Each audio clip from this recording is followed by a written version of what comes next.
Okay, everybody say hi to the camera. Hello, camera. Here's the faculty of Trinity Lutheran School. Well, thank you for participating and being willing to listen to my description. This has been an interesting research, it really has. And so I hope as I go through this that maybe you learned something, or maybe you just gives you an idea. And this is, my topic was dialogic reading and parent involvement. I started out just thinking about parent involvement. And I came up with, does training in dialogic reading increase parent involvement? Just by way of introduction. My mission is to teach children to read God's Word and to understand it. And the understanding part comes by learning about math, numbers, God's logic, the world that He created, the people that He created and that He deals with, that He has redeemed and continues to sanctify, our bodies and how wonderful He's made them, music and worship and art. And so to teach children to read God's Word is teaching them to read. This just gives us kind of an idea of children reading with their mothers in America today, where we're at today. America's Children Key National Indicators of Well-Being. This was done by the Federal Interagency, so a government agency, Forum on Child and Family Statistics. It's a little bit dated, it's from back in 96. 57% of the children that were surveyed, this is from a survey, were read to daily. They were asked the week before, the week prior, did you read every day to your children? So 57%. You can figure that maybe it was an off week. Maybe they read, but not every day. So it's pretty good. But then you can see that the children, if you just took the children who were surveyed of mothers who were college graduates, 77% of those children were read to every day. Of children whose mothers had some college experience, 62% of those children were read to every day. And so you can see what's happening. It kind of depends on the mother's education, right, how much she reads to her children. And other additional findings in this study were that white children are more likely to be read to than black or Hispanic children. Children living in poverty are less likely to be read to. And children living with two parents or more are more likely to be read to. Okay.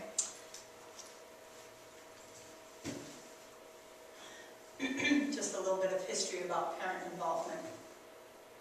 Dolores Durkin, back in 1966, did a study. At that time, it was considered that you didn't want to send your child to school too early, because then they would learn to read too quickly and they would be bored.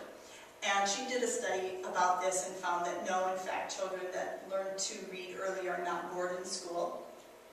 They do well, and that achievement gain remains for at least up to 6 years. Then, in '87, Joyce Epstein took up the interest in parent involvement and started doing studies. And she found 6 different kinds of parent involvement. The parent's obligations to provide good health and a home atmosphere. The school's obligations to communicate with parents. Parent volunteerism at school. Involvement in learning activities at home. Participating in governing bodies at school. It could be like the school board. And then collaborating with community organizations to help out the school in different ways. It was this D in involvement in learning activities at home that I was most interested in learning more about. Because I think that was what I could see myself encouraging parents in my classroom to do. More in the 21st century now, because of the No Child Left Behind, schools that receive Title I funds have been mandated to have parent involvement programs. So you can see there was all of a sudden a huge market for programs, and also a huge interest in studies and research and finding out, you know, what works well. And now they talk about the different kinds of parent involvement. There's various ways of being involved at school, and there's various ways of being involved at home. And at school are things even like parent-teacher conferences, parents working in the lunchroom, in the classroom, even working fundraisers is considered parent involvement, even working school events or working on a school board.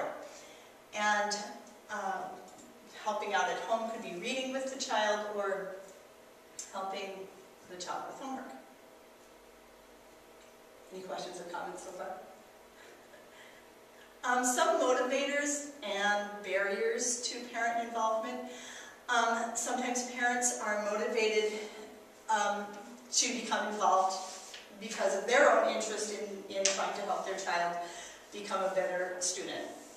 Sometimes the motivation comes from the teacher. The teacher wants, you know, sees a need in the child and wants the child to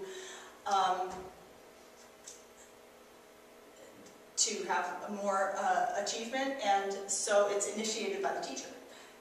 Sometimes it might be these government funds that initiate the parent involvement. Some of the barriers are sometimes teachers have negative feelings about involving their parents. Maybe they don't want their parents hanging around the classroom. Maybe they don't feel that they want to tell the parent how they should parent or how they should read to their children or anything like that. So that has been an issue.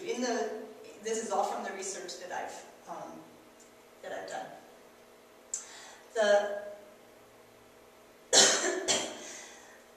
When the teacher is initiating the parent involvement, sometimes that can give negative results because the parent is not really supportive of it or behind it. And sometimes just a lack of time and busy parents' schedules can be a barrier to parent involvement. All in all, of all of the studies that I looked at that had to do with parent involvement, the conclusion is widespread, that parent involvement yields positive results, especially in reading achievement.